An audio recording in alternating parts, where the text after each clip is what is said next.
Welcome to the History of North America. I'm Mark Vinette. Native communities in southeastern Canada and northern New York State warred amongst themselves long before the arrival of Europeans on the continent. By the early 17th century, however, new alliances were formed, and the Iroquois became mortal enemies of the French. The French attempted to form better relations and alliances with the local First Nations tribes, including Wendat Hurons, Algonquins, and Montagnais, who lived in the area of the St. Lawrence River. These tribes sought help in their war against the Haudenosaunee, also known as the Iroquois Confederacy, League, or Five Nations. Let's learn more from the Iroquois History and Legends podcast. Iroquois History and Legends, how they lived and what their houses were like, and also the constitution of the Iroquois and how their government worked. The name Haudenosaunee literally means they are making a longhouse or people of the longhouse. Okay, now I'm confused. Because I learned in school that the Native Americans, they lived in teepees. Well, some Plains people did live in little teepees or tents, but we're talking about Eastern Native Americans. And in the Northeast woods, they lived in longhouses. Wood was plentiful, and so their houses were made out of wood. This wasn't like a house like you and I have. This was a pretty big house. Some of them could be 100 feet long. Some of them were as long as a football field. Yikes. They were huge. And very long and narrow. They used their house as a symbol for their whole nation. They viewed their whole Five Nations together as a longhouse. A longhouse is really long. It's a bark thatched building, and then it has two big doors on each end. That was the only way in, only way out. They had bunks going down the side where they could use for sleeping and storage. And then in the middle, they had fires where they could cook and keep warm. And how does that relate to how their nation was set up allegorically? Well, one thing to think about it. How big is a 100-foot or 100-yard long house? That's a huge house to only have two doors. But the reason for it was actually because it was a security thing. It was a lot easier to defend your home if you only had two entrances. So you'll see in their confederation, for example, the Seneca Nation was the furthest to the west. Therefore, they were known as the keepers of the western door. So symbolically, that would be like you living on the west-facing door of the longhouse. It was your responsibility to guard that door. Yeah, and make sure no enemies came through there. So if you continue to move east from the Seneca, you would come to the next nation, which was the Cayuga. The Cayuga were known as a little brother in the Confederacy, and the Seneca was a big brother. And then continuing to move east, we come to the Onondaga, who are known as the keepers of the fire. This is the middle nation of the longhouse. Because remember, the name Haudenosaunee actually means people of the longhouse. I'm basically describing you a rectangle of land. So we've started at the western door, and now we've moved to the center, the fire keepers, where just like in the longhouse, the fire was kept. From there, we would move to the Oneida, who were another little brother, and then to the Mohawk, the keepers of the eastern door. So we have older brothers and younger brothers. Does that mean that certain ones had more say in the council, or what did that mean to have older brothers and younger brothers? We're going to talk about consensus building and how everything was unanimous, actually, in the council. But the main thing was that younger brothers and older brothers, just like we're viewing the longhouse as a building and then as a nation, you also want to think of the council as a family.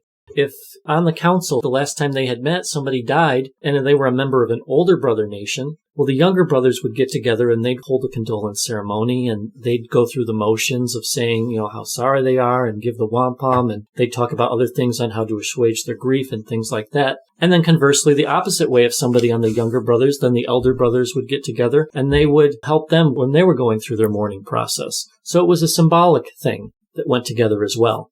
Another thing, we've been talking about the Seneca, the Cayuga, the Onondaga, the Oneida, and the Mohawk, but where do the Tuscarora come into play in this? Well, at the moment, the Tuscarora are way down in North Carolina.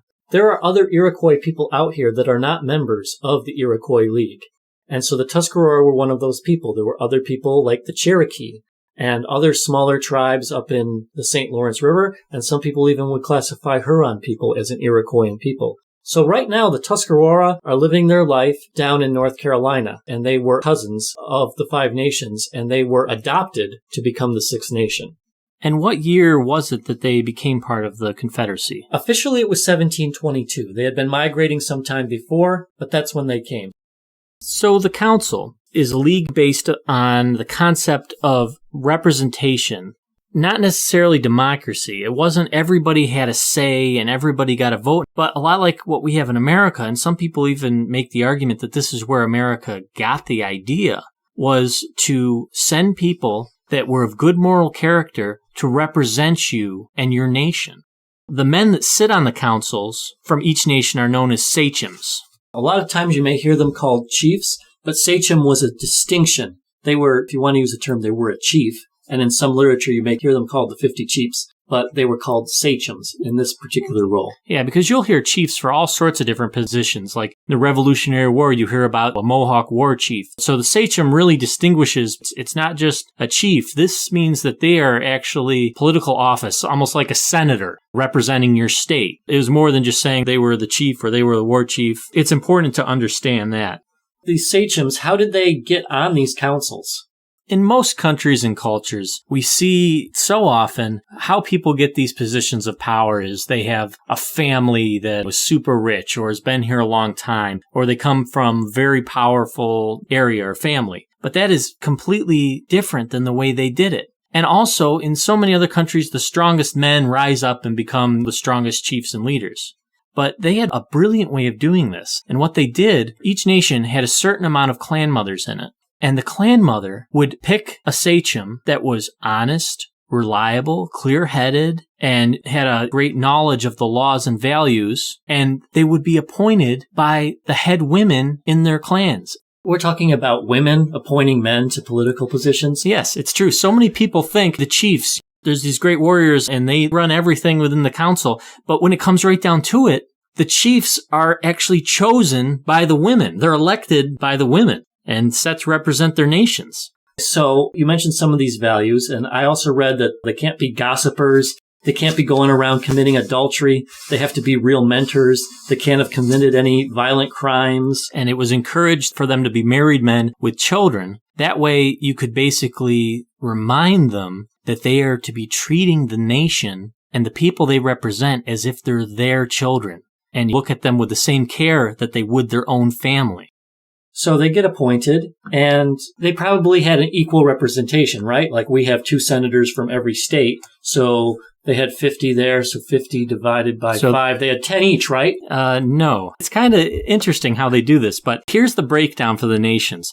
They actually would have 14 sachems from the Onondaga, 10 from the Cayuga, 9 from the Oneida, 9 from the Mohawk, and 8 from the Seneca. But that just doesn't sound fair. Why do the Onondaga get the most? Just seems like they could just have their way with everybody. It's especially interesting because they actually believe that as far as population go, the Seneca actually had the largest population out of any of them. But they only had 8. That's right. We think about it in America as our representatives each having a certain amount of votes, so therefore, if somebody had 10 and somebody had 9, they could basically vote to take property from them. But they look at this as if they're their own individual nations. So if you think about it, there's really no difference from there being 5 in one and 15 in another, because they're only making decisions in their council that affect everybody as a whole. They're not voting like we might in America to say, okay, we really need some money here in New York, so we're going to go and lobby, raise the taxes in California to help us out. It's completely madness. So even though there was less sachems in certain tribes, in certain nations, they all basically had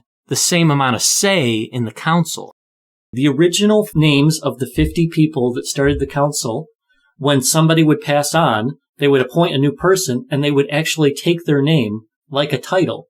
So to put it in perspective today, we would say that President of the United States, we would just call him Washington. It would be the title because he would be the first one. So what you're saying is the chief Tadadaho, that name still sits on the council to this day. To this day, the leader of the Council of 50, official title name is Tadadaho.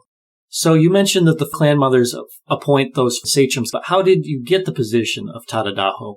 The Onondaga chiefs would come up with a candidate for Tadadaho, and then they would put it up for consideration to the clan mothers. So it was basically a decision between the whole nation of the Onondaga's leaders, between those sachems and chiefs and the clan mothers, to come up with that highest position.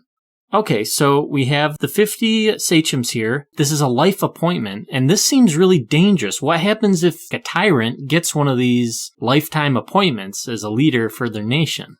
Yeah, they thought of that because they knew what people were like. And so just like the clan mothers could appoint you, they could impeach you and have you removed. So if the clan mothers got together and they said, this person's a bad egg, they would ask the war chief. We have separation of powers here. The war chief was the person in charge of military affairs. And then you have the sachem, which is council of the 50, a political position. And so the clan mothers would get together and they'd say to the war chief, you need to remove this guy from office. So basically the clan mother would show up. If she thought he wasn't doing a good job, she would show up and give him a warning. And then what would happen from there if he decided to not listen to his nation or his clan mother? Well, the great thing is, we talk about, the Iroquois Constitution, and there's many different articles that they have, and this is in there, and so I'm going to actually quote it. Quote, when a lord is to be disposed, his war chief shall address him as follows. So you disregard and set not the warning of your women relatives, so fling you the warnings over your shoulder to cast them behind you. Behold! The brightness of the sun, and in the brightness of the sun's light, I dispose you of your title, and remove the sacred emblem from your lordship title. I remove from your brow the deer antlers, which was the emblem of your position and token of your nobility. Now I dispose you, and return the antlers to the women whose heritage they are. As I now have disposed and discharged you so that you are now no longer a lord, you now shall go your way alone. The rest of the people of the Confederacy will not go with you, for we know not the kind of mind you possess. As the Creator has nothing to do with wrong, so he will not come to rescue you from the precipice of destruction which you have cast yourself. You shall never be restored to the position which you have occupied. Unquote. That's pretty heavy stuff right there. So not only would you get impeached, but you basically get tongue lashed in front of the entire council. And excommunicated and banished. Do you think that the women were able to keep some of these leaders in line? Yeah, it's really making me start to think that the men, it's not like they were running everything. They truly were representatives, and they really did have to properly represent and live a moral life, or there would be serious consequences. I'm Mark Vinette, and I hope you're enjoying the ride.